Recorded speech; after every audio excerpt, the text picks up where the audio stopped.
videolõunatund Nõmme raadios.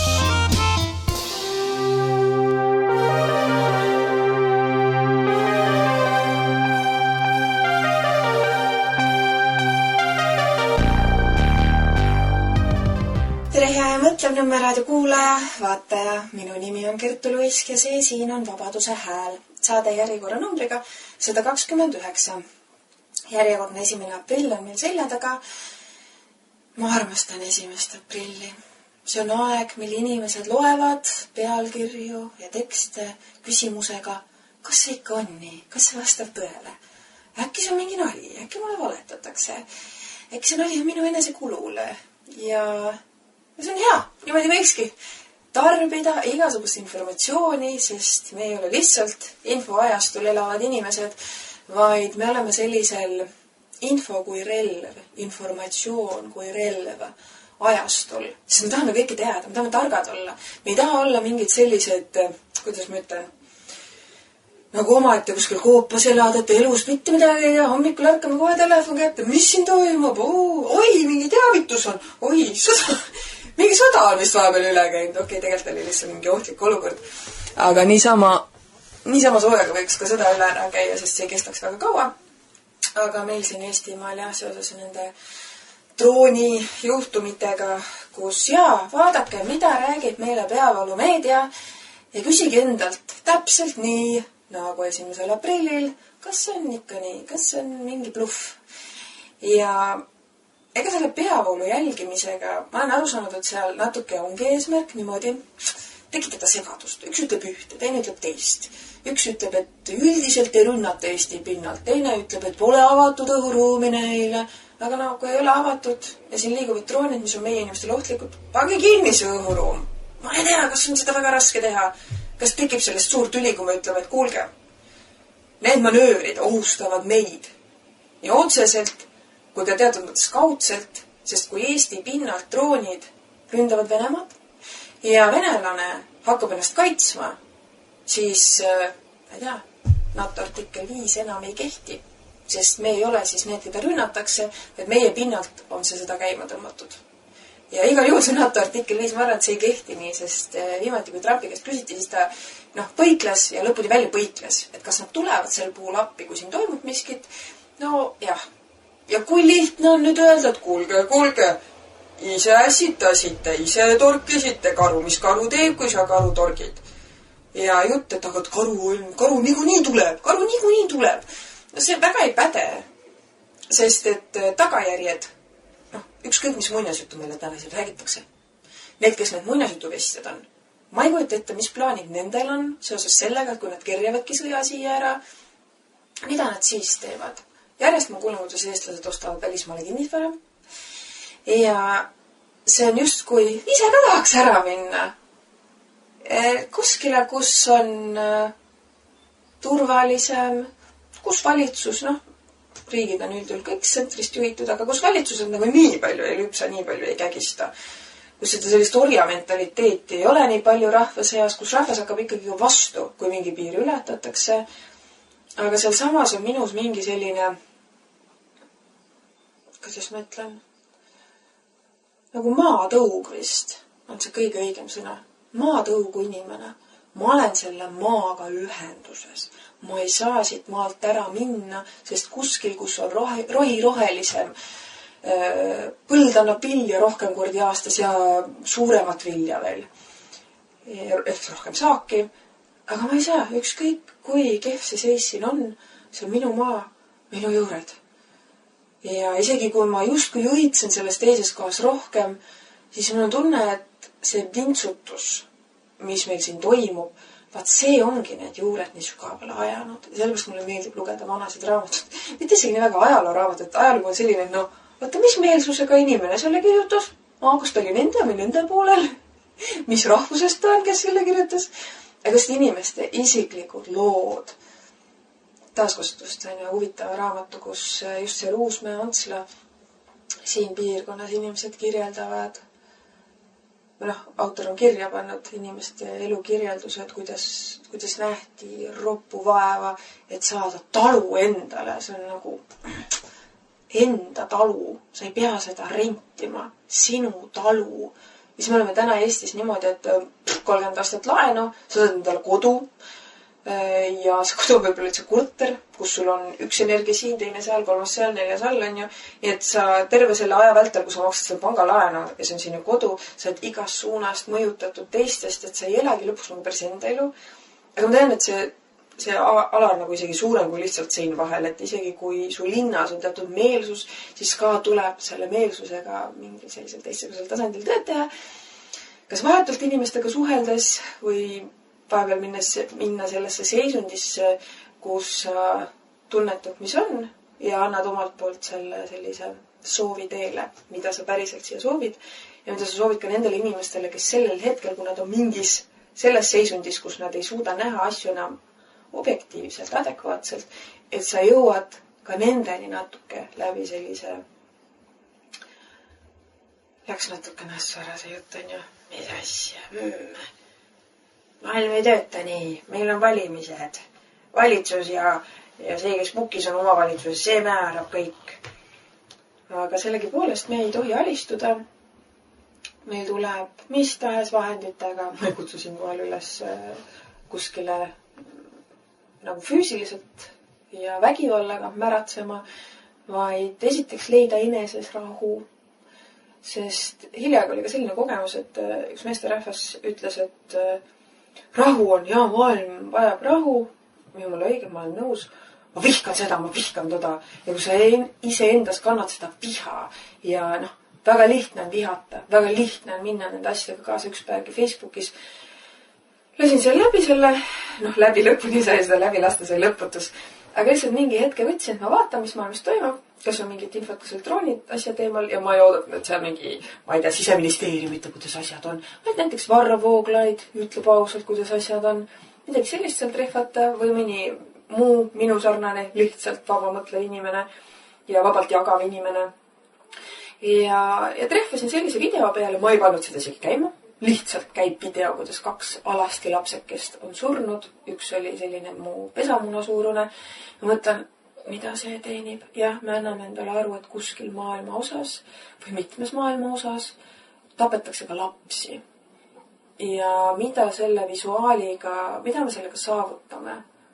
Tekib meeletu viha, äng, isegi kättemaksu iha ja nii see ratas muudkui käib ja käib.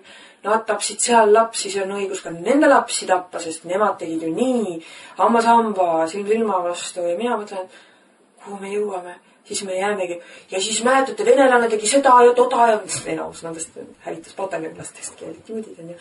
Aga ei, me räägime venelasest, venelane tegi nii ja naa, kes miite tõmbavad juba läbi sajandite. Sellest me ei räägi, sest ajupesu sellele ei keskendu. Ja kui öeldakse, et juudid, kes juudid? On ka väga häid inimesi juute. Aga ei, ühe soojaga ja nüüd kütame kõik viha sinna suunal. Ja siis tuleb maailma rahu. Sest et kui me ründame vastu, siis see vastu rünnatav hakkab mõtlema. See, kes tegelikult ründab, kes inimesi üles kütab ründama, see on täiesti ükskõik. Ta kütab ka edaspidi üles meid, teid. Ja me ei jõua mitte kunagi rahusse. Me peame alustama sellest rahust iseendas. Ja siis on võimalik, et elu ja maailm tuleb järgi. Jah, ta ei tule kohe järgi. Me peame oma eluaja elada selle nimel, et mitte kütta juurde seda viha. Ja ma tunnistan, minus ka vahepeal tekib selline tunne. Ja ma võtan selle vastu, ma ei suru seda alla, sest tal see positiivne, vaimne, keskendume headele asjadele ja keskendume headele asjadele. Aga kui sa halb asi sind lõpuks tagumikust hammustab, sind isiklikult, ja sa ärkad, oi, kuram, mis siin toimub. No, ma ei tea, siis võib olla hilja ja siis võib see asi sind enda alla matta, sest sa pettud endas, et sa ei ole varem endast seisnud, sa pettud inimestest ümber, kes on justkui olnud su sõbrad, aga tegelikult on valmis sind mis tahes hetkel lihtsalt isikliku kasu nimel kuskile ära lükkama, kas või kraavi. Siis tagajärjed, ma arvan, et on koledamad.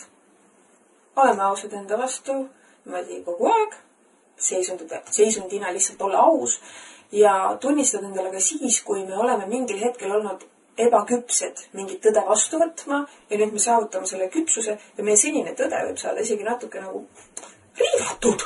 Ma ei teadsin ja tegelikult on asjal veel üks tasand. Ja selles punktis olla iseenda suhtes pehme, õrn, lubav.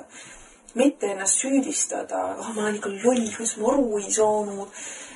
Sa oled tark ja hea inimene, kui sa julged endale tunnistada, et sa ei saanud aru. Loll oled sa siis, kui sa, ei, mul on ikka õigus, ei, see on nii, see on nii. Ma olen aastaid rääkinud, et see on nii ja see ongi nii. Kes teisiti ütleb, see on loll. Aga kui sa ise ei oma ruumi, iseenda tõde aeg-ajalt niimoodi, aga mis see päriselt on? Kas ma olen midagi maha maganud? Kas ma olen valmis mingiks uueks tasandiks? Kui sa seda läbi ei tee, no see on veits rumal koht.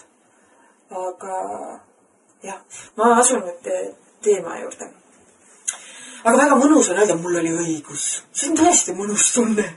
Ja sellest mõnusam tunne on tegelikult tunnistada, kui sa oled eksinud, sest see on midagi suuremat. Lihtsalt magus ja lihtne mõnus on öelda, mul oli õigus, õhtuks oli Eesti troll.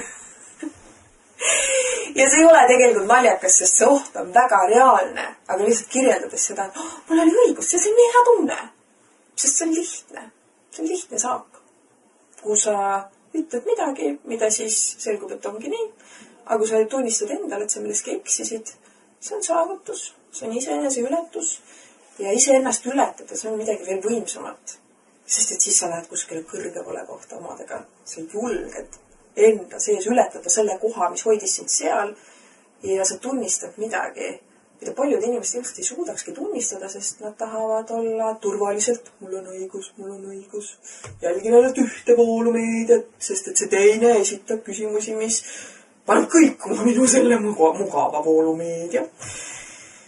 Ja tõesti see Eesti on selle drooni happeningi taustal koht, kus siis omavalitsus võib sind ruineerida, kägistada majanduslikult, sööta ette igasugu agendasid, mis meie rahvast hävitavad ja siis, aga venelane ei tohi siia pole hingatagi.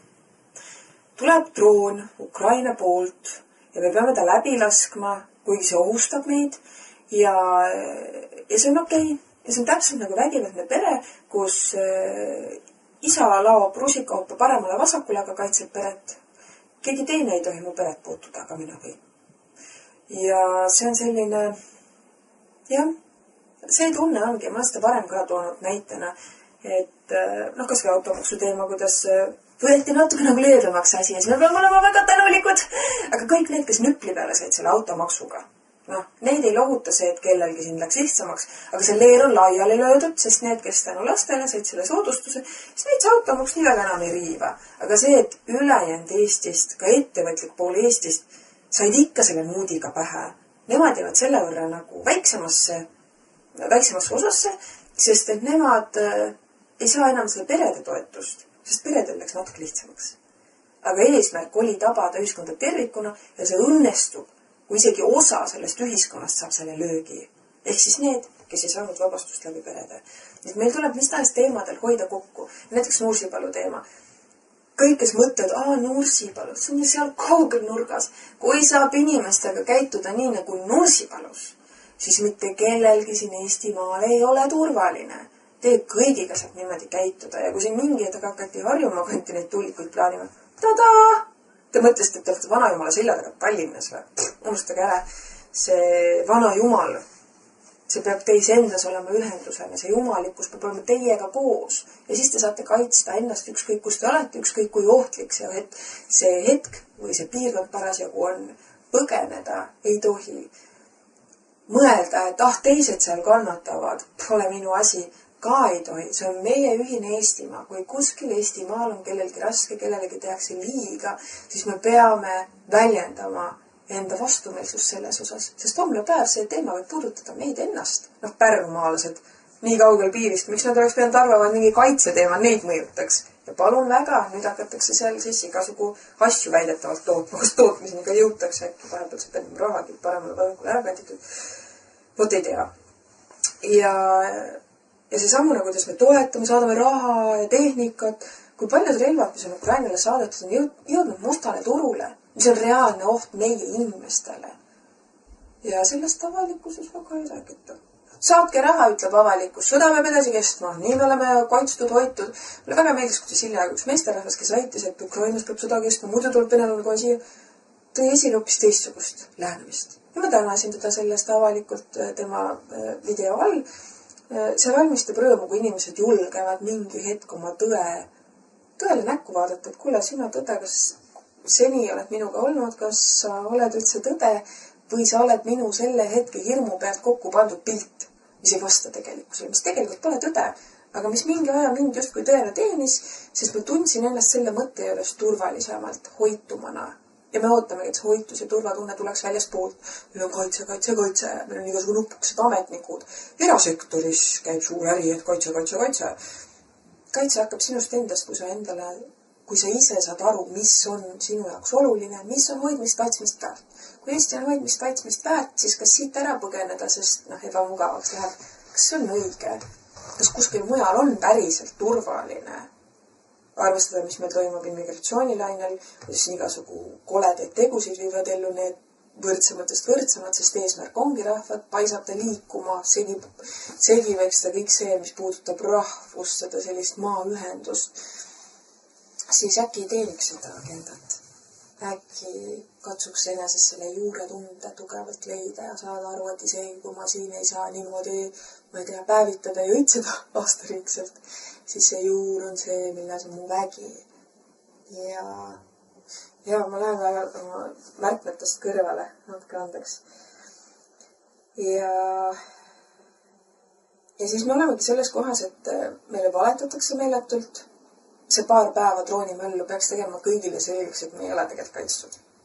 Tulid mingid droonid ja neid jälgiti ja jälitati. Aga miks lubati nendel droonidel liikuda Varro Vooglaid 13 maakonda? Olid tõenäolises ohus. Kuidas see lause oli? Ma ei tule see lause täpselt meelde, aga 13 maakonda olid seotud sellega, need droonid siia tulid. Mis minu jaoks, ma ütlen, et see on reaalne oht. Me jälgisime nüüd. Mis see jälgimine annab? Mida te teete? Pauk ära käib siis... Joo, me nägime, mis juhtus, me jälgisime. Miks maha ei võetud neid? Ja see, kuidas käib mingi häma, seal visati mingit põllukive, sellest oli pauk. Sest keegi ei leidnud seda drooni näiteks, ma oletan. Ja siis öeldi, et see, kes kuulis, et talle öelda loll jutt. Ja siis meil räägitus 10, alla 10. Aga üks meesterahvas kirjutas avalikult kommentaarina, et Ukraina uudistes öeldi, et 200 drooni pandi teele. Kas siis see on mingi heidutus, et meil on 200 drooni või panime teele. Tegelikult oli 10. Et venelast lollitada või, ma ei tea. Aga mina arvan, et kõik need tegevused, mis toimuvad Eestis, mis toimuvad Ukrainas, kuna meil on eesotsas sellised vaadake silma. Need on müüdavad nahad. Seal ei ole mitte mingit selgroogu, põhimõtteid. Siis ma arvan, et juba lekib kõik see info, kõik see, mida Eesti täna teeb, mida plaanib, mis Ukraina teeb, mida plaanib, see on venelasel juba teada. Selline asi, nagu mis on spioonid, on see või agent või ma ei ole spetsialist. Aga igale poole oleks ju infiltreerunud juba. Ja need, kes ei tea, on see lehtrahvas. Tuleb ja teade, et oli oht. Oht oli ära. Sõda võib samamoodi üle käia, et oli sõda. Ja see sõda, kuidas Eesti võetakse üle, siin ei pea isegi sõda üle käima. Sest tulen tagasi oma mõtte juurde. Vaadake nendele silma, kes on meil kaitsevõime ametnikud ja mingid poliitikud, kaitse, erasektori mingid kaitseärimehed. Vaadake silma. Nad liiguvad sinna poole oma tegevusega, kus on kasulikum. Kui neil on kasulik see Eesti vaikselt tagasi ja maha müüa. Ma ei tea, mis neid peaks takistama. Kui neid ei takista, kui isegi see ei ole neile takistused hoia, aga sellega ma olen vastuollu. Kui me lubame neid manöövreid siin teha, ja lubamine on ka see, kui te ei takista neid. Mitte, et see me andsime loa, vaid et kui see toimub ja te ei takista, siis see tegelikult on lubamine. Ja siis ütleme, me pole lubanud. Aga lubate. Te lasete selle toimuda. Kas Ukrainale on saadetud väga mingi ränk noot või mis asi on ju, et kuulge, nii ei saa. See on ohuks meie inimestele. Venelased segasid, sellepärast jõudsid. Ka Pärnusse. Need droonid, mis nad liikusid siit ja mingil hetkel võisid piiri niimoodi nagu ka ületada tulla Eesti poole peale Pärnusse. Jah, ma saan aru, Eesti on väike, aga kas nii väike, et venelane saab mingi Ukraina drooni panna Pärnusse teele? Ja üks moment, mis võib-olla seda asja natuke valgustab, on üks võrrimees. Võrrimees, see kõlab nagu koduperenaine, ehk siis midagi, ma tundub nagu minu selliselt tasandilt, et lihtne inimene mõtleb kaasa, esitab küsimusi. Ei ole spetsialist. Ja see võrrimees kirjutas võrrimehe tähelepanekud. Tegemist ei ole mingi ametliku versiooniga. Kõik järeldused on oletuslikud, andmed on tuletatud minu varasemast kogemusest Tehnika valdkonnas ja leitud rusude piltide põhjal ERR-i portaalis. Piltide põhjal oletan, et tegu on Hiina päritolu bensiinimootoriga, töömaht umbes 25–35 kuupsentimeetrit. Sellise mootori kütuse kulu on ligikaudu 0,6–0,7 liitrit tunnis. Paak võiks olla 3–5 liitrit. 5 liitrit vaid juhul, kui see ei pea kandma rasket kaamerat või lõhkeainet, aga vaevalt ta siia lihtsalt lõbusõitu tegema tuli. Puidust propeller, mida eelistatakse just vibratsiooni summutamiseks, et kaamera pilt ei väriseks, arendab kiirust umbes 70 kilomeetrit tunnis. See teeb ideaaltingimustes lennu ulatuseks umbes 200–300 kilomeetrit. Nüüd aga vandenõuteooria. Kui eeldame, et drooni sihtmärk ei olnud Hammaste talu 200-liitrine kütusevaat ja see pidi ikkagi Ust-Luga sadamasse jõudma, siis oli tal sinna veel vähemalt 100 kilomeetrit minna. Arvutuste järgi pidi ta õhku tõusma umbes 200 kilomeetri kauguselt, et kütust jagunuks sihtkohani. See tähendab stardipaika kuskil Leedu-Läti piirikandis. Valgevenest või Venemaalt oma reisi tõenäoliselt ei alustanud.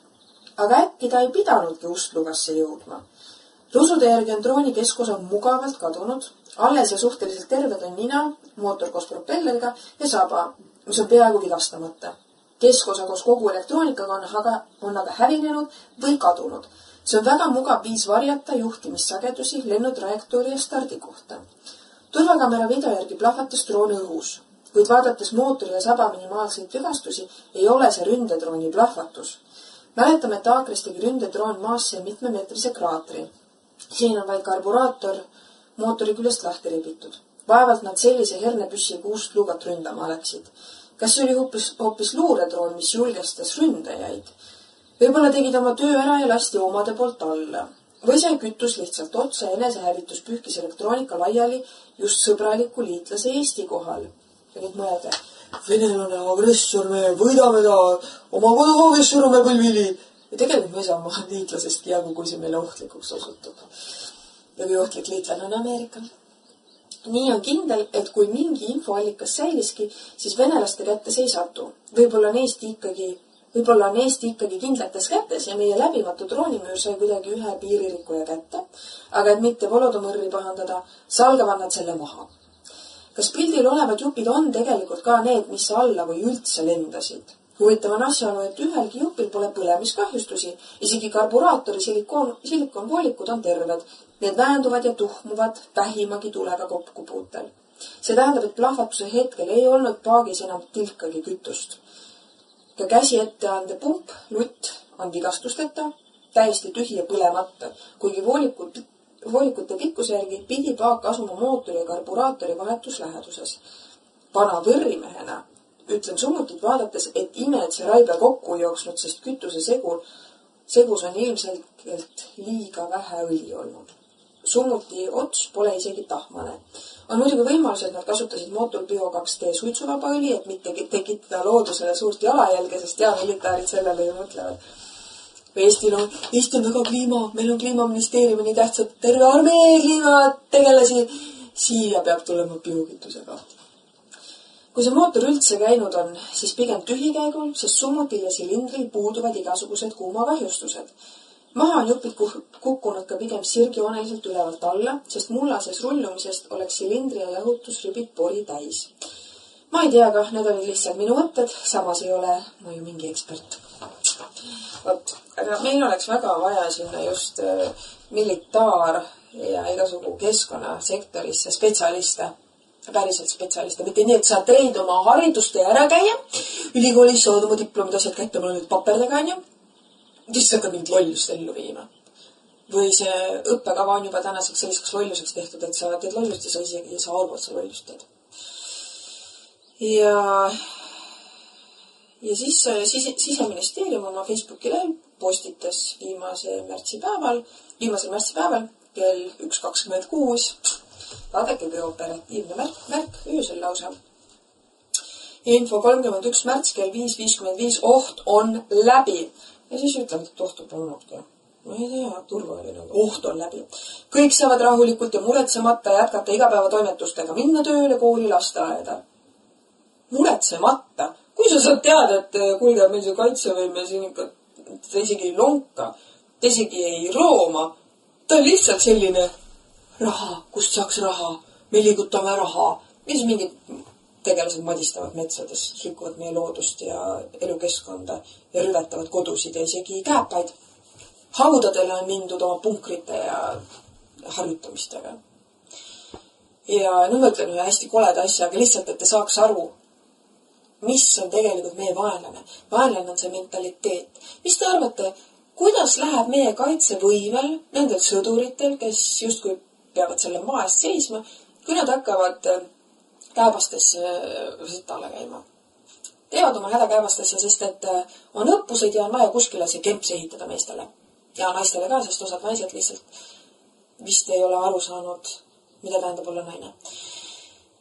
Ja või on seal taga mingi trauma, ma ei taha väga halvustada, ma ei tea, mis elust inimesed elavad, aga seal midagi. Jah, ühesõnaga, kui me hakkame käebastesse sitale käima, siis mingi jõud hakkab vastu töötama ja siis juhtuvadki õnnetused. Ja sellest on ka mingid nõiad rääkinud, et see kaitseväek ja need teemad, et need ei lähe väga nagu hästi. Mingi jõud hakkab vastu töötama. Vastu hakkab töötama venelane või. See on järgmine etapp, aga see esimene etapp, kui te ei austa oma maad, oma esivanemaid, inimesi, kes on meie kaasmaalased, te ei austa nende kodusid, rüvetate haudasid. Mis saab? Mida te ootate? Et tuleb suur võit või? Kes võidab keda? Te olete ise ennast juba kaotanud inimestena. Jätkan. Infoseisuga 31. märts kell 4.55. Võimalike piirkondadena, kuhu võõrad õhuvahendid võivad sattuda, lisandusid Rapla, Pärnu ja Harjumaa. Võõrad õhuvahendid. Ma ei tea, äkki täpsustaks. Ja siis veel mõeldi, et äkki ei saada teada. Infoseisuga 31. märts kell 1.30. Venemaa sõjategevuse tõttu võivad võõrad õhuvahendid sattuda Ida- ja Lääne-Virumaal ja Lõuna-Eestis Eesti õhuruumi, kui need drooni varju siseruumis. Ja siin ei ole kronoloogilist sellist järjestust, kelle aja mõttes ma räägin. Siin on 5.55, 4.55, 1.30 ja räägitakse Venemaa sõjategevuse tõttu. Et venelane äkki räägiks lõpuks avalikult sellest, et see on proksi sõda. Ameerika madistab Ukraina kaudu venelusega. Mis eelnes sellele, et see selline seal juba aastaid toimuv eskaleerus? Mis eelnes? Miks me sellest ei räägi? Siin seal inimesed räägivad sellest. Tembeldatakse putinistideks, kremlimeelseteks. Tõde on see, mis aitab meil võita. Isegi kui see tõde on see, et see liitlane ei olegi meie liitlane, meid kasutatakse ära. Ja kes on siin väga Ameerika-meelsed, Ameerika hea. Ameerika ei ole vaba oma otsustes ja tegudes. Kõik, kes on Trumpi-meelsed, kes ei uskuma neid valimiskampaaniad tänaseks peaksid olema aru saanud, et niite tõmmatakse kuskilt maalt. Jätkan. Kaitsevägi tuvastas Eesti õhuruumist väljaspool õhutegevuse, mis võib hakata kujutama Eestile ohtu. Seetõttu saadeti välja ennetav ohuteavitus Ida- ja Lääne-Virumaal ning Lõuna-Eesti kohta. Ohu möödumisest antakse ohuteavituskanalites eraldi teada. Ohu möödumisest tuli sõnum. Ohust ma sain teada, kui ma sain sõnum, et oht on möödas. Aitäh! Jätkake tavapäraste tegevustega, püsige valvsad ja oodake uusi juhiseid. Kuidas saad olla rahulik, kui läheks metsa jalutama? Äkki tulevad droonid jälle. Läheks metsa telkima. Äkki ma saan drooniga metsas pihta. Aga kui siis tuleb sõnum, et parju. Olukorra muutustest antakse teada, et tegemist ei ole õppusega. Drooni nähes varjuge, lisainfokriis.ee ja 1247. Ja siis ütleb Pevkur, BNS, 31. märts. Õhuvõimu öösel Eestil oli. Oli vä. Kui elumajade lähedustes kukkuvad droonid alla, mis see võim? Neil on võim. Me oleme nii võimsad, nii rasvaseks ennast nende miljonitega teinud, meil on võim. Aga me lihtsalt ei kasuta seda, sest meil on mingi teistsugune plaan. Te olete rumalatest, te ei mõista seda, sest te ei ole kaitseministrid, te ei ole militaristid, te ei mõista meie tarkust. Ja kui su maja saab pihta, siis see on Eestimaa hüvanguks. Ja sama loogikaga peaks Nursipalu ja Võrumaa inimesed oma kodusid ära andma. Ja mitte ainult Nursipalu, nad on ahneks läinud ka mujal. Ostetakse maid ära mingi militaarettekäändega ja valitakse inimesed, kes on sellised Reformierakonna-meelsed ja jääva halli mütsiga, mis päriselt toimub, kes tahavad uskuda, et päriselt meie eest hoolitsetakse, neid kaitstakse. Kasutatakse ära inimesi, kelle suhtes on tehtud väga alatut ja peent ajupesu. Kaitseminister Hanno Pevkur andis enne kella 8 ETV televisioonile intervjuu, kus ta kommenteeris ka Tartumaal asuva Kastre valla teadet väidetavalt seal alla kukkunud ja plahvatanud droonist. Pevkuri kinnitusel kontrollitakse seda infot koostöös Politsei- ja Piirivalveametiga, mis on saanud Lõuna-Eestist teateid inimestelt, kes midagi nägid või kuulsid. Päästeamet ütles ERR-ile enne kella 8, et nemad piirkonnast midagi kahtlast ei ole leidnud. Nii, mängitakse, ma arvan, sellele, et kui lihtne inimene, kes on selline, kes võib-olla teeb postituse, kes jagab seda infot, kui tema leiab, et siis tuleb rääkida asjast. Kui palju tegelikult neid droone Eesti pinnal käis, kui paljud alla kukkusid, kui ei ole tunnistajaid, pole juhtunud. Ja sellepärast käib selline, ei tea. Kui neid jälgite Eesti õhuruumi tulevaid, siis peab olema mingi ülevaade, kust nad liikusid, kus mis alla kukkus, aga nad ei taha rääkida, ma arvan, sellest, mida nad päriselt teavad. Kui meie siin teeme, ukrainlased mingi siit läbi, me teeme neile tegelikult katet. Kui me ei võta alla vahendeid, mis on suunatud Venemaad ründama, siis venelane võib seda tõlgendada täpselt nii, et me oleme juba otsapidi sõjas. Seda on siin korrutatud. Zelenski on ka meie president. Me juba oleme sõjas. Sellised mantrad käivad. Keda see teenib? Surmakultuuri teenib, hirmukultuuri teenib, kus me elamegi. Ma maksan rohkem, vähemalt ei tule seda. Ma võtan uue töökoha, vähemalt ei tule seda, sest meil on kaitsevõime. Vaadake, need jopskid seal eesotsas lihtsalt lähevad rohkem rasva selle peale, et meie ennast niimoodi närvehtame selle maksmisega. Ja jätkan. Tänane öö oli üsna udune ja sombune. Inimesed kindlasti kuulsid ka hävitajaid. Need olid NATO hävitajad, ei olnud keegi muu, ütles Pevkur, lisades, et Eestile tulid öösel toetuseks hävitajad ka Leedu baasist. Ei olnud keegi muu. Aga kust me tean, et ei olnud keegi muu? Kui siin see mäng käib selliselt tassimise peale, tõtte ei räägi, kui juba välja tuleb, siis ütleme, et on jah. Aga seni ei tea. Nii et selles mõttes meie tegevused olid maksimaalsed. Nägime siis oma kaitsevõime maksimaalsest. Me jälgisime õhuruumi, sõnas kaitseminister. Meil on siin valmisolek ka naabrite poolt täiendavalt, kui oleks pidanud olema vajadus. Kommunikatsioon öösel toimis nii rootslaste kui ka soomlastega ja meie olime enda õhuturveid taallaste poolt läbi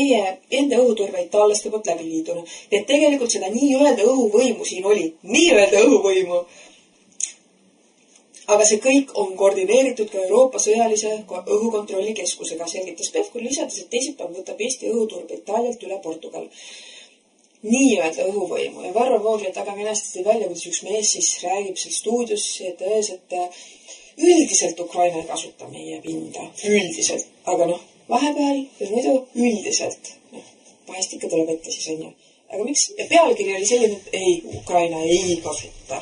Väga meeldivad Varro Vooglaid need kokkuvõtted, sest et tal on selline asine sisutija. Mina siin kipun natuke laiali minema. Ja võib-olla selle laiali minev üks funktsioon on ka see, et Varrol on üks publikum ja mind kuulavad koduperenaised ja sellised inimesed, kes võib-olla tahavadki seda lihtsamat versiooni ja natuke mingit sellist lõõpimist ja ka sellise nähtamatu maailma osa sisse toomist. Et aitäh teile, head kuulajad. Aitäh kõigile, kes te toetate seda, et ma niimoodi teie ette siin käin. Siiralt hea meel.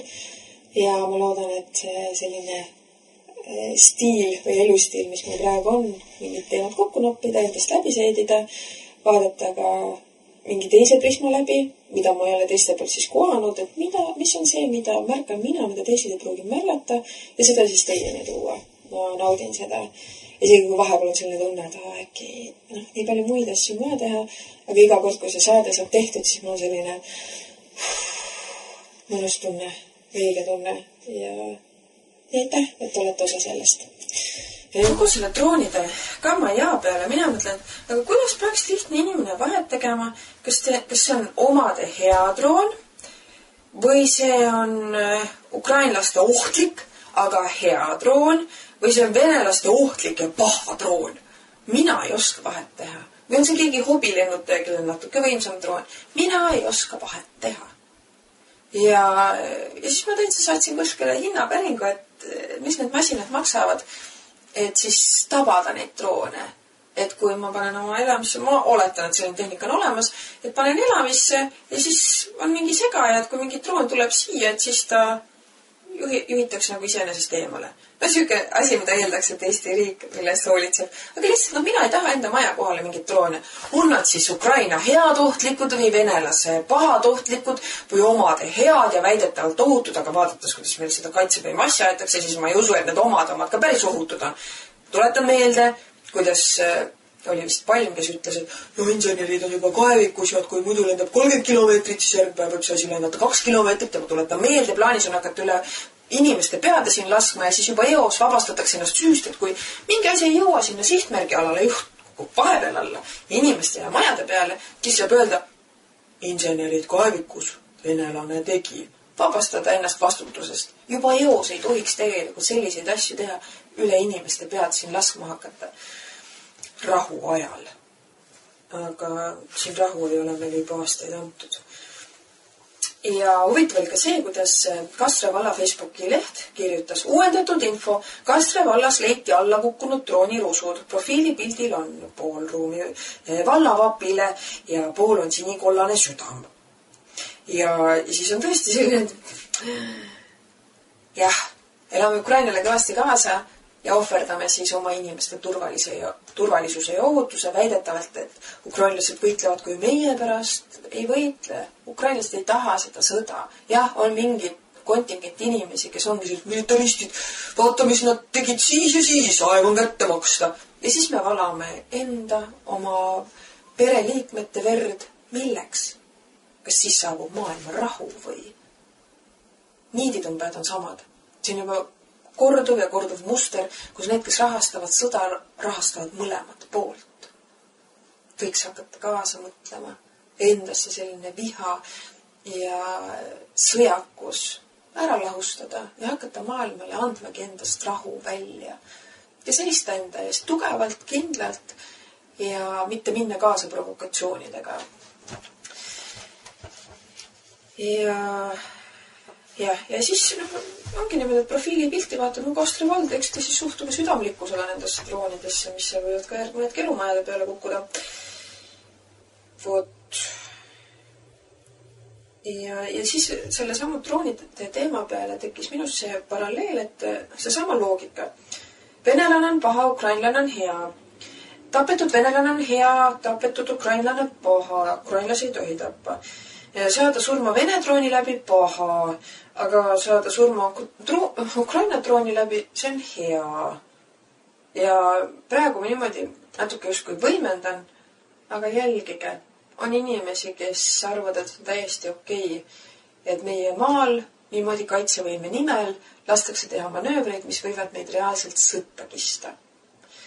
Ja kuni ise pähe ei saa, seni on hästi. Aga need inimesed, kelle kodude läheduses need droonid on alla kukkunud, need hakkavad juba kaasa mõtlema. Need, kes ei kuulu selle 13 maakonna hulka, neil on lihtne öelda, et no jah, aga vaja ja eesotsas on meil ikka targad ju, et mis sa ei ole ekspert, mida, juhtus nii, ikka juhtub. Metsa raiutakse laasta lenda, öeldakse rahvale selle peale veel otsa. Ja nüüd, kui samal ajal õppused käimas, olekski võinud kaitset harjutada. Et me saamegi harjutada Ukraina droonide peal kaitsmist. Et kui me hakkame lõpuks venelaste droonide peal kaitsmist harjutama, ma arvan, et siis on juba hilja. Äkki nüüd olekski on siuke magus hetk, nii me oleme ise need droonid suuresti kinni maksnud. Me seda enam, et on täiesti õigustatud, ukrainlane ei saa selle peale ära solvuda, kui me oma maad kaitseme selle ohu eest, mida toovad kaasa need droonid meie maal ja kui nad käituvad veel sellisel moel, et nad kasutavad meie õhuruumi ründamiseks, luues meile väga reaalse ohu olukorra, siis andke andeks, see oleks täiesti õigustatud tegu ja kui ukrainlane selle peale ära solvub, siis see lihtsalt näitab nende suhtumist meisse. Ja selle pinnalt võiks teha järgmisi otsuseid. Kas anda nii palju raha sinna korruptsiooniveskisse või tõmmata veits tagasi. ETV 31. märts. Sõjaliste droonide mõjutamiseks PPA-l vahendid puuduvad. Eesti julgeolek on paremini kaitstud kui iial varem. Ohtu pole. Vahendid puuduvad. Ja siis meile räägitakse, jälgisime ja sõjaliste droonide mõjutamiseks PPA-l vahendid puuduvad. Politsei- ja piirivalveamet.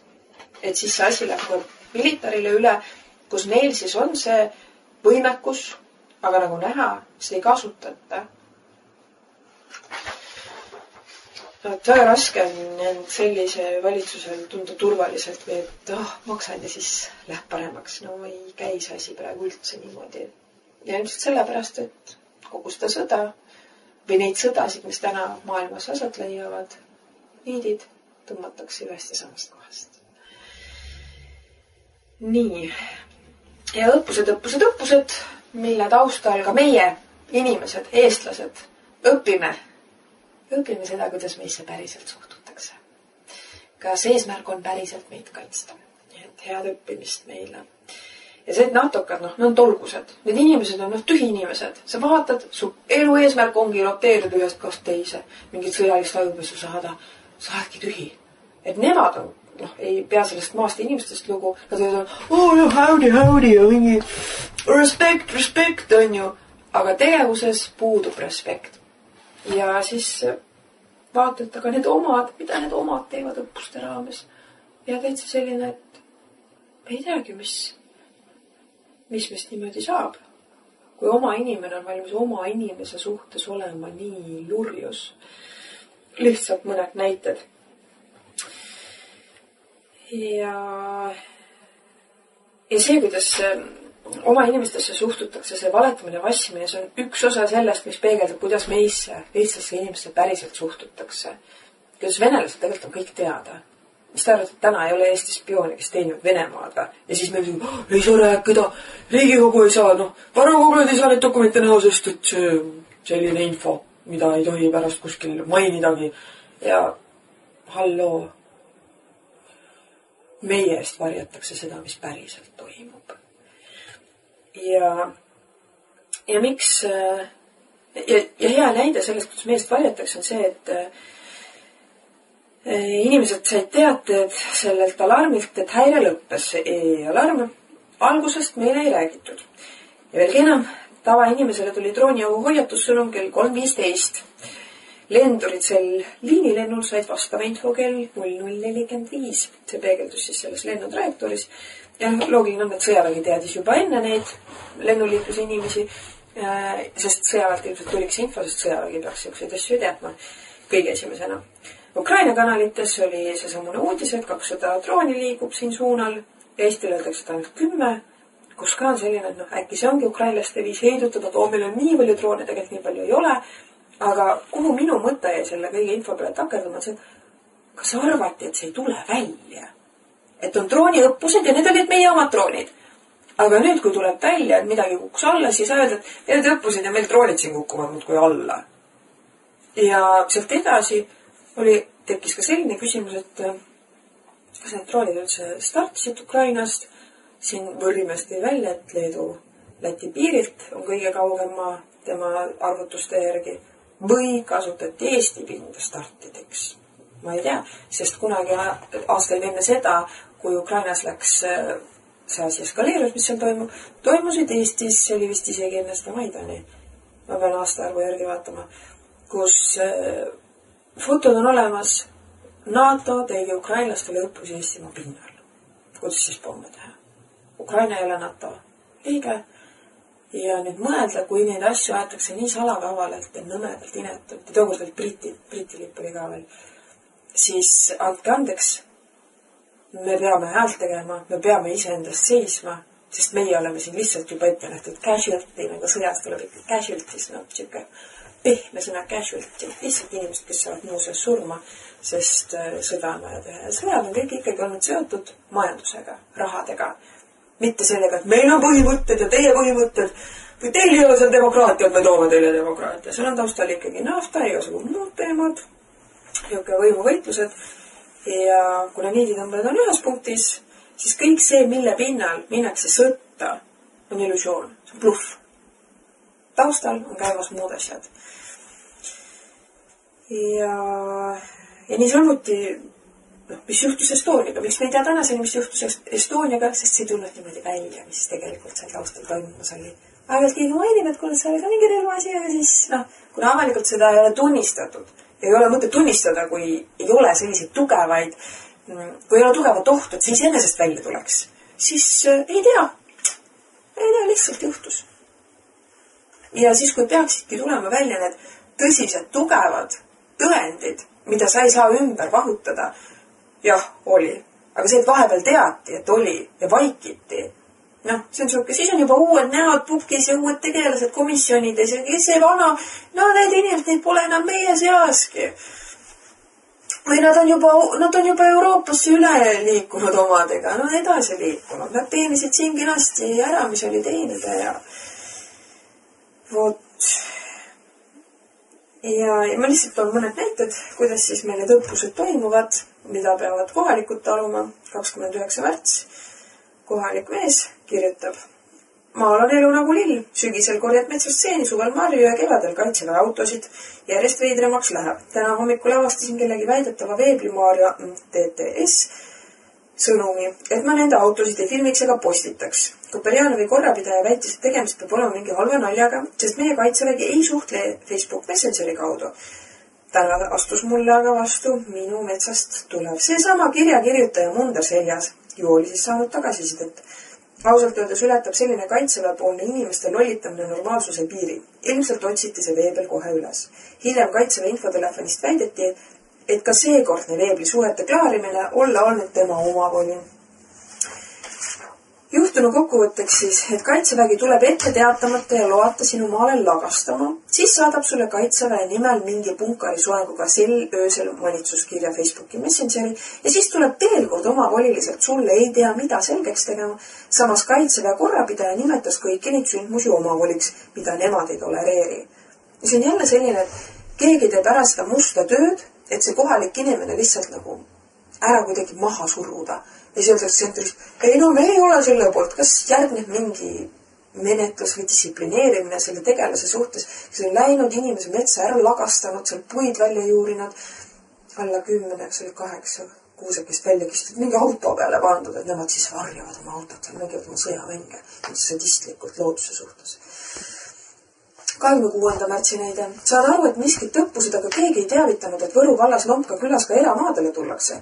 Olen mina saunas ja kuulen mürinat. Lähen siis vaatame minu majale, minu erakordselt kehvas seisukorras. Teed mööda läheneb suur sõjaväemasin. Mind näes keeras pehmele põllule ja hakkas kiirelt ümber pöörama. Küsimusele, miks eramaadele tulevad, vastati, et ei saanud aru, et eramaa. Kuidas küll meie sõjamehed sõjaolukorras hakkama saavad, kui elementaarne kaardi lugemise oskus puudub. Ja see, et nad ei teadnud, et tuli eramaale, siin on ka need, kes ütlevad, eramaale võib õppust aga tulla, kui on teavitatud. Ja isegi oli selline jutumus, et ei peagi teavitama. Üks ütles, et oligi selline seletus, et antakse ju teada. Noh, omavalitsused juba Facebooki lehtedel kirjutavad. Ja siis sa tead, et sa oled teavitanud, aha, see on minu elupiirkond. Nad võivadki mu hoovi tulla siis. Ja ma arvan, et ei või. Ja Jüritari postitas ka jälle sellisest näitest, kus koordinaatide lugemise oskus on selline pildakas, mida tehakse sõjaolukorras, kus praegu õppused mängitakse, kus on päriselt pulss peal, päriselt on nii möllab. Kuidas te siis nendest koordinaatidest aru saate? Näide 29. märts Facebooki grupist Nursipalu Väimele Võrumaa kaitseks. Teatan alandlikult süüdi on koordinaat. Midagi ei ole öelda, kaitsevägi vilistab ühiskondlikele reeglitele ja kokkulepetele. See foto on tehtud laupäeval 28. märtsil kella 17 paiku Väimele mõisa kompleksi alal. 10 sellist või suuremat masinat keeras kõva tinnaga mõisavahelisele teele. Kellatorni maja juures mõnikümmend meetrit edasi tekkis ummik. Seal ei mahu ju keerama. Pärast poole õhtul eksles üks veel suurem masin umbes täpselt samas kohas, mis fotol. Manööverdas edasi tagasi nagu otsis midagi. Läksin juurde asja uurima ja küsisin, kas neil on olemas muinsuskaitse luba arheoloogiliselt tundlikul muinsuskaitsealal raskete masinatega õppusi läbi viia. Loast ei teadnud sõdurpoisist juht mitte midagi. Lihtsalt ülemus oli koordinaadi andnud ja käskinud sõita. Koordinaat näitas siia samasse mõisasse. Vaatasin ise ka seda koordinaati, mõisas, mis mõisas. Intelligentne sõdurpoiss oli. Ütles, et ta ise ka ei saa aru, mis värk on. Et ta näeb küll, et mõisa vahel ei tohiks teema suure masinaga asja olla. Juhatasin suure maantee äärest mineva õige tee otsa kätte. Kaitseväelane lubas ülemusele helistada. Asi on selles, et need sõjaväemasinad kasutavad mõisavahelist kitsukest teed oma metsa harjutamissõidul millegipärast transiitteena. Keeravad suurelt riigimaantelt mõisa vahele, jukerdavad siin ja siis keeravad uuesti riigiteele tagasi. Selle asemel, et kogu aeg korralikult riigimaanteel sõita, teevad nemad 200–300 meetrise sissesõidu mõisasse. Kas 50 meetri kogu pikkuses selle lõikamisega võidavad, see on küsitav. Et nagu mõtet üldse ei ole, aga teevad, hakka või arvama, et kaitseväel on kamba peale kasutada mõisaaegsed kaardid, kus peal uuemad teed puuduvad. Inimesed on kurtnud, et suured masinad tallavad eramaadel ja viljapõldudel. Alles paar päeva tagasi avaldas üks postitaja kahtlust, et äkki tunne kaitsjad kaarti. Tänase valguses on näha, et eksimised juhtuvad seetõttu, et sõdurite ülemused annavad koordinaadid valesti. Reegel on see, et muinsuskaitsealal sõjamänge ei mängita ja neid alasid õppusteks ei kasutata, aga kannan ette, et kaitseväe ülemused vilistavad reeglitele. Ja see, mis puudutab muinsuskaitseala ja sealseid reegleid, siis tegelikult põlisrahva maid ei tohi kasutada militaarotstarbel. Aga meil Eestis ei ole põlisrahvaid, sest teil on sõjaäriajad, sellepärast te eitate põlisrahva olemasolu. Paar nädalat tagasi olid samuti õppused, kes siis sõitsid siin suured masinad. Sõitsid Kellatorni maja nurga peaaegu maha. Siis oli veel lund, jäljed ja manööverdamised hästi näha. Masinale tühja ei tee midagi, kaitseväel raha nagu raba uus asemele osta. Asfalt on Kellatorni juures nii lainesse sõidetud, et madalam sõiduauto riskib kõhu peale jääda. Helistasin tookord kaitseväe antud õppuste kontaktinfotelefonil. Küsisin, kas nad teavad, et mõis on muinsuskaitseala. Kontaktisik küsis vastu, kas tee on siis ka muinsuskaitse all. No anna kannatust. Sa saadad oma rasked masinad keset mõisakompleksi kitsukesele mõisavahelisele teele, sisuliselt õuealale, kus on lapsed ja koerad ja jalutajad ja su teadmised on nii nõrgad, et sa isegi ei tea, kus sa mida teed. Aga nagu näitas tänane päev, teada saamine ei morjenda. Ikka teen nagu tahan. Arheoloogia tundliku muinsuskaitsealaga on nii, et suured masinad võivad lõhkuda asjad, mida parandada ei ole võimalik. Väimene mõisa ümbrus võib olla sama vana asula kui Kirumpäev või isegi vanem. Arheoloogid on rääkinud vajadusest teha siin väljakaevamisi. Õpetuseks teatan veel kord alandlikult, kui mõisa Kellatorni maja nurk maha sõidetakse, siis on süüdi koordinaat. Teatan alandlikult, et õppused on hästi, kohusetundlikult ja asjatundlikult ülemuste poolt planeeritud ja läbiviimisele saadetud. Tsiviil-militaarkoostöö on kõige paremal kõrgemal tasemel ja kommunikatsioon on eeskujulik. Teatan alandlikult, et kui ilmnevad eksimused, siis on süüdi ainult üksikud juhmid sõdurid. Kärbsed, kes kunagi keisrijärve pilditäis situvad nüüd nutitelefoni ekraanile ja esitlevad ennast koordinaatidena, mida üksikud juhmid sõdurid ei erista eeskujulike ülemuste saadetud eeskujulikest koordinaatidest. Vot. Ja minu soov ei ole halvustada neid, kes päriselt soovivad Eestimaad kaitsta, kes panevad mundri selga, omandavad vastava väljaõppe, kannatavad külma, ebameeldivusi selle mõttega, et kui tuleb vaenlane, ma olen valmis. Aga mingist hetkest võiks mõelda, et kui sina lähed hakkliha masinasse, kes su peret kaitseb? Kas see kaitsevõime, kes on marurasva kasvanud vahepeal? Ei tea. Ja siin võib mõelda, et rasvad, siis inimene nagu rasva kasvab, ta näeb siis suurem välja, ta nagu paksuks kätte. Ei. Teistmoodi rasva, ülbeks, uhkeks, egod saavad suureks tehtud. Ja ma arvan, et pigem kõige suurem kuluartikkel, et kõige selle sees ära uinutada oma sisemine hääl nendel tegelastel on selline, mis käib mina kaudu ja sinna kulub väga palju raha. Ja on inimesi, kes tahavad elada selles vaimus, et aga meil eesotsas on meie kõige paremad, helgemad, kõige targemad. Ja meil lihtsalt tuleb usaldust, ega meie isegi ei oskaks paremini. Ma arvan, et täna keskmine eestlane, kas või põllumees, no mitte need, kes terrasega läksid niimoodi, terrase lüpsi ohvriks, aga selline nagu maatõugu põllumees. Nendest saaks palju paremad riigivõid. Nad saavad aru, mis on toidu julgeolek, nad teavad, kuidas loodust peab austama. Kõik, kes tänasel päeval enam ei tea, põllumajandus on suuresti äriks läinud, aga siin maatõugu põllumees on ilmselt väga palju asjalikum seal eesotsas. Aga nad ei tea seda ja toda põllumehel pole seda vastavat haridust, siis lihtsalt hiljaaegu Statistikaameti viimatisest uudiskirjast lugesin, et valimissektori eelarve positsioon paranes. Positiivne, kes tahab jätkata positiivse tundega, edasi ei loe, aga ma ei ole see inimene. Ma tahan teada tõde, ma ei taha uinutust. Võlakoormus suurenes. Ja sellega on esimesest osast õhk välja lastud. Valitsemissektori eelarvepositsioon paranes. Võlakoormus suurenes. Statistikaameti esialgsetel andmetel oli Eesti valitsemissektori eelarve puudujääk 2025. aastal 1,2% ja võlatase 24,1% sisemajanduse koguproduktist, SKP-st.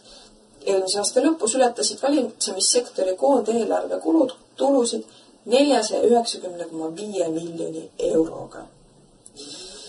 Kui sa harid põldu, mis iganes sellisena mais asjaga tegeled, sa oled realistlik. Sa saad aru, et mingi asi on või seda ei ole. Sa ei saa müüa laskmata karunahka.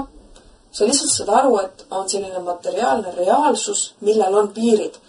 Aga nendel Exceli meestel, ma ei tea, lihtsalt numbrisalat. Meil ei ole tänasel päeval eesotsas inimesed, kellel oleks teadmisi, oskusi, tarkust. Seal on inimesed, kes on siin ette otsa suunatud, sellepärast on möödavad nahad. Nad on lihtne manööverdada tehinguid, tegevusi, mis teenivad võõraid huve. Ja siis räägib, vabariik. Ja alati, kui asjad lähevad nässu, siis on süüdi, ma ei tea, COVID ja kes selle COVIDi asi siia maale lubas? Kes lubas kõik need kinnipanemised? Need meetmed, mis tegelikult ei kaitsnud, ei päästnud. Vaktsiinid, mis tapsid väga palju inimesi. 1000 miljoneid päästeti. Kas päästeti? Kus on teie allikad? Selliste hõigete peale üldjuhul ei ole allikaid. Aga need, kes ütlevad, et kuulge, et nii palju inimesi selle vaerse andmetel said kahjustust, said surma ja see vaers on ka ainult väga väike osa tegelikkusest, sest arstid ei saanud seda infot läbi lasta. Kui arst tunnistas, et jah, see on COVID-vaktsiini kahjustus, siis ta riskis iseenda karjääriga, iseenda tulevaste heade positsioonidega. Ja ta kaitsetegi neid, kes on teiesugused. Korruptsioon on püha leht, eelmises saates tõin esile, ütles Liisa-Lee Pakosta ka, nagu mahendame veits seda korruptsioonikurideo asja. Siis samal ajal korteriühistutel on rahapesu ja terrorismi tõkestamise pärast käivad siukse hakklihamasina läbi ja pärast pane sellest tagasi kotled kokku. Sa lihtsalt pead ennast pulkadeks lammutama asjas, kus tegelikult sul ei olegi võimalik seda teha. Tegelik kasusaja, kirjuta tegelik kasusaja, sa oled juhatuses mingi liige, esimees. Keegi ei saa sealt kasu, see on sinu iseenda isiklik aeg ja vaev, iseenda ruineerimine, sa ei saa sealt kasu, sa pead kirjutama, et sa oled kasusaja, sest terrorismi ja rahapesu tõkestamine. Ja samal ajal korruptsioon, pedofiilia õitseb. Ja kui meil ühiskonnas, miks pedofiilia õitseb? Karistused on ülilahjad. Siin oli hiljaaega just mees sai karistuda, 5 aastat karistus, väga karm, 2 kuud peab ainult ära kandma. Tegevus oli kestnud aastaid, 6 väga rasket kuritegu, mis ta oli toime pannud selles pedofiiliaga. Konkreetselt pedofiilia toimingud olid ja 2 kuud istub see mees. Ja kas ta siis selle 2 kuuga saab selgeks või aru? Ja kui selline sadist ütleb, et kahetsen siiralt, läheb kirja nagu kahetsusena, puht südamlik kahetsus. Aga päriselt, ta on haige inimene. Ja mina olen sellistel puhkudel vägistajad, pedofiilid, sundsteriliseerimine. Ja ma tean, et see mõndade jaoks on selline, kas või eelmisel saates ma tein selle Maljuka teema esile, täpselt see leht, mis nad on kokku pannud. Ja siis mulle öeldi, et kuule Gert, et see on väga ohtlik. Meie kohtusüsteemis on võimalik inimesi süüdi mõista, siis kui nad ei ole süüdi. Neid on võimalik süüdi lavastada, sest see süsteem on kõik omavahel seotud. Kui kellest võime lahti saada, ta pannakse sinna lehele. Isegi kui see juhtum on ülilahja, selline, ei ole nii väga usutav, aga piisab sellest, kui sul nägu ja nimi on seal lehel ja siis juba vaadatakse, kuule tühja koha pealt see vast ikka ei tulnud. Ja siis sinu selline nagu avalik, normaalsed inimesed ei võta seda enam tõsiselt. See pudru-mudru, nende jaoks oled siis oma. Sellepärast, et seal ongi väga palju pedofiile selles süsteemis, mis sinna otsuseid teeb. Miks muidu need pedofiilid saavad niimoodi rahulikult toimetada ja need, kes on hakanud siis omavalilised pedofiilidele vastu, on saanud ise karmimalt kui need pedofiilid. Miks on vaja inimesed maast madalast ära rüvetada, neile tekitada selline kahju, keda see teenib? miks lastakse sellel toimuda? Miks on koduvägivald nii pisendatud? Koduvägivald paha, sellest räägitakse, aga reaalsed situatsioonid, kui sul on just leidnud aset episood, tuleb politseinike, kui politseinike suhtumine juba selline, siis tähendab, tsentrist politseinike ei koolitata sellisel puhul olema toeks, et see naine või laps edaspidi julgeks abi otsida. Ja kui see just rünnal ütleb politseile, ma tulen tagasi. Ja politsei ma ei tea, kuskilt keskelt juhitakse seda asja. Loosungid on vägivalla vastu, pedofiilia, väga karmilt karistama, ütleb Liisa-Ly Pakosta. Aga päriselt, kuskilt tsentrist on see asi ikkagi ära normaliseeritud.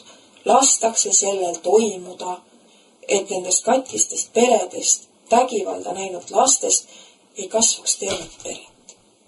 Sest kui sa lähed ellu hirmuga, et su kodu võib muutuda sõjatandriks, sa elad mingi piduri ja hirmuga niimoodi, et sa ei pruugi sellest isegi aru saada, sest kõik on justkui hästi, aga siis mingil hetkel saad aru, et miski sinus ikkagi nagu lukkus.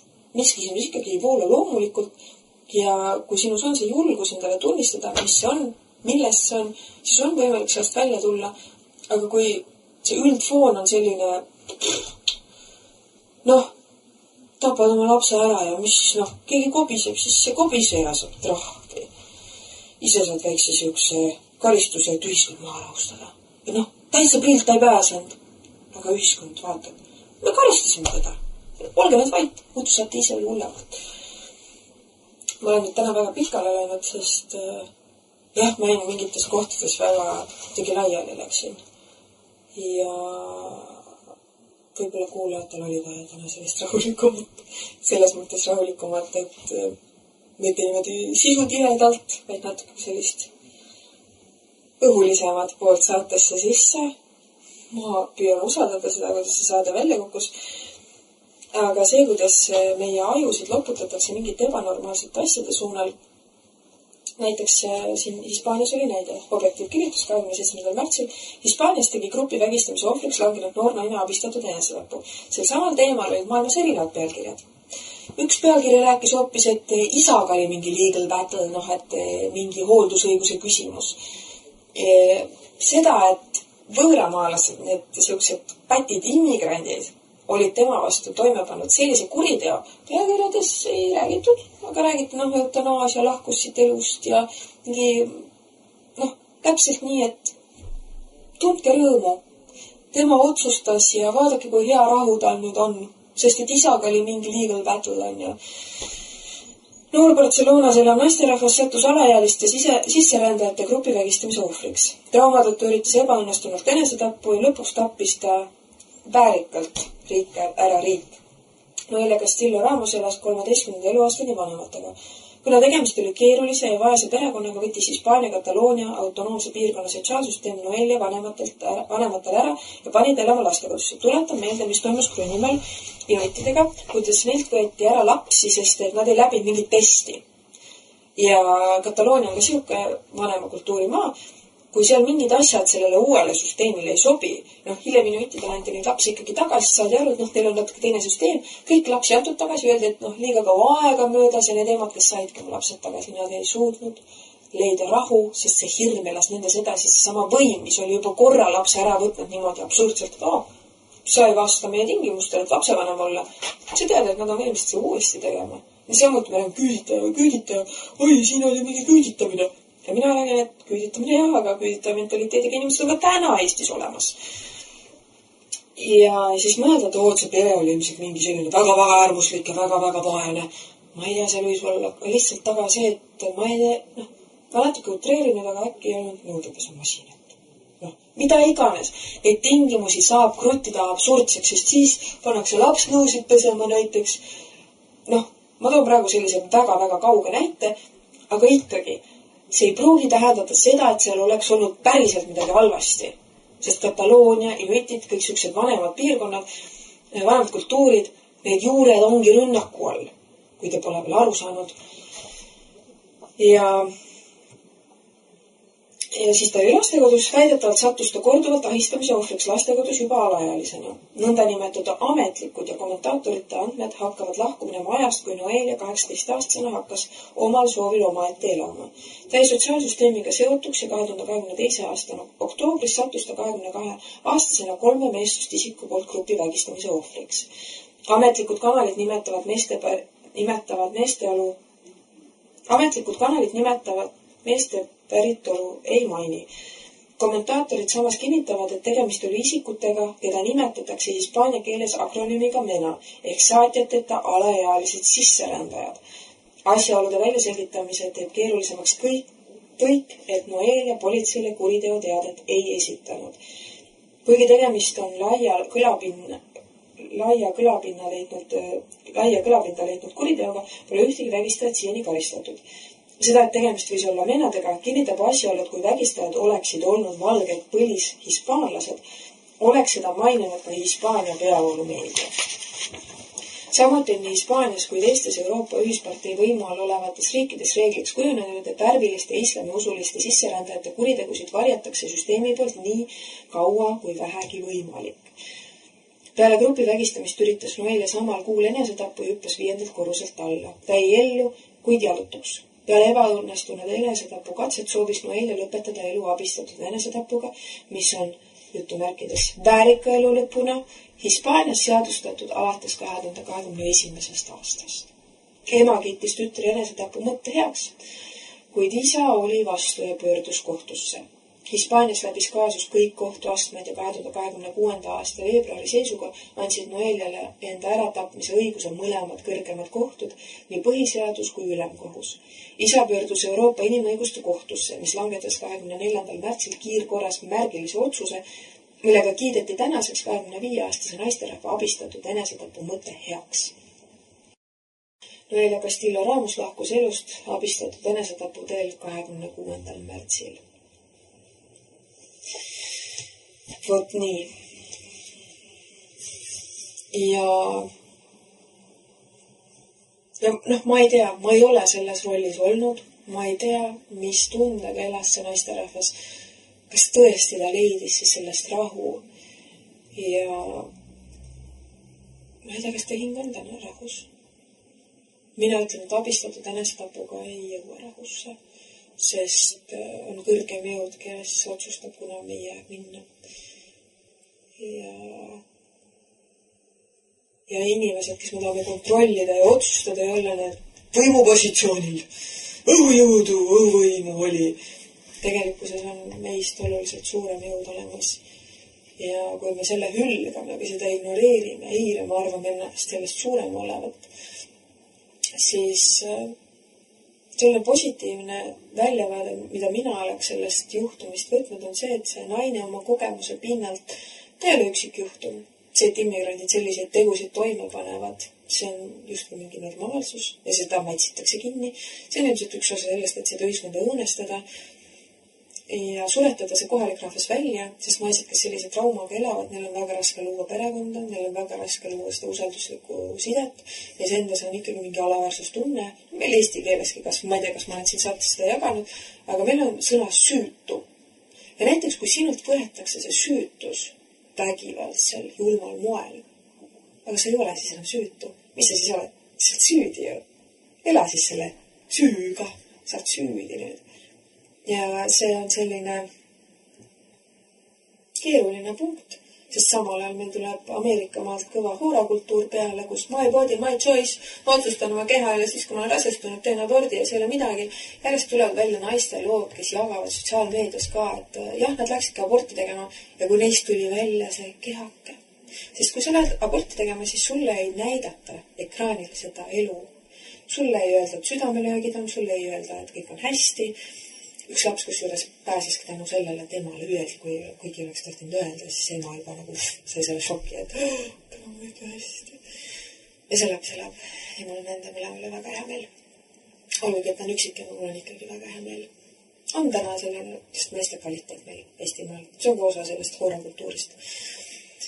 Ja sest mehed on ka sellised, ei võta vastutust. Ei taha seda pesa luua, sest et äge on olla äge mees. ja see on kuidagi mingis plaanis aktsepteeritud. Ja ma väga hindan neid mehi, kes suudavad leida siis selle rahu, et see ei ole minu huvides. See võib tunduda nagu äge ja vastutuse vaba, aga see ei ole see, mis annaks mulle rahu ja hea tunde. Nii naised kui mehed võiks sinna kohta jõuda omadega ja oma lastes juba eos, juba varakult sisendada, et see, mida meile näidatakse muusika telekas, see ei ole tegelikult meie huvides, see ei ole mingi etapp, mis tuleb läbi olla mässumeelne ja teha igasugune lollus. Ei! Need haavad jäävad sinuga võib-olla terveks eluks tugevamal või nõrgemal moel. Ja jah, mina oleks siin puhul lihtsalt läinud seda teed, et see naine oleks võinud oma kogemusest võtta.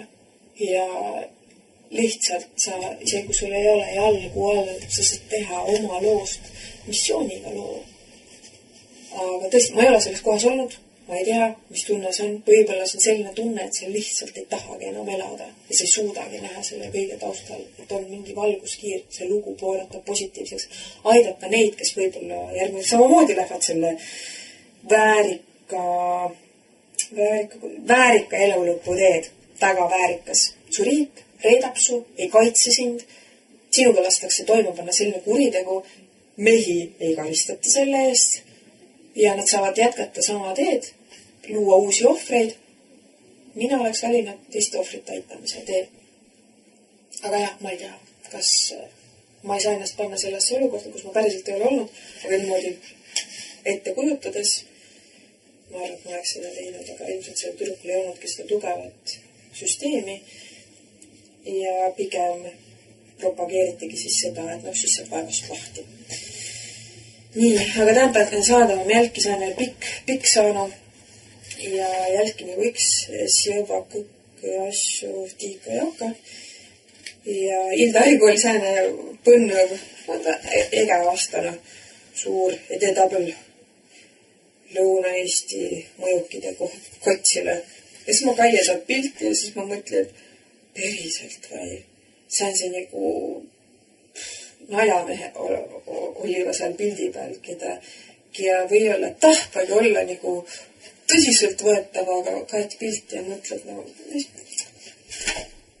päriselt või, kas ta on nagu lõunaeestlaisi mõnitamine, et see on see oma meid kõige mõjukama.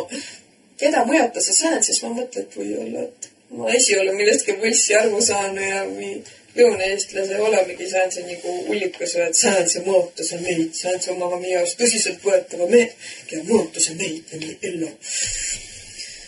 Vot, saime saigi see stämpene vabahuse helu. Ma väga looda, et ta pikale vinnu saate peale midagi tiiks saata, midagi, mis avitas. Ilda Aigu üks hea sõbranna võtsi ühendust, et ta tiidse, et ma tii saanest saadet, ja tässä ole kuulajana. Ja mi mõtte suuren plaanin oma inämpialt nagu ütitse.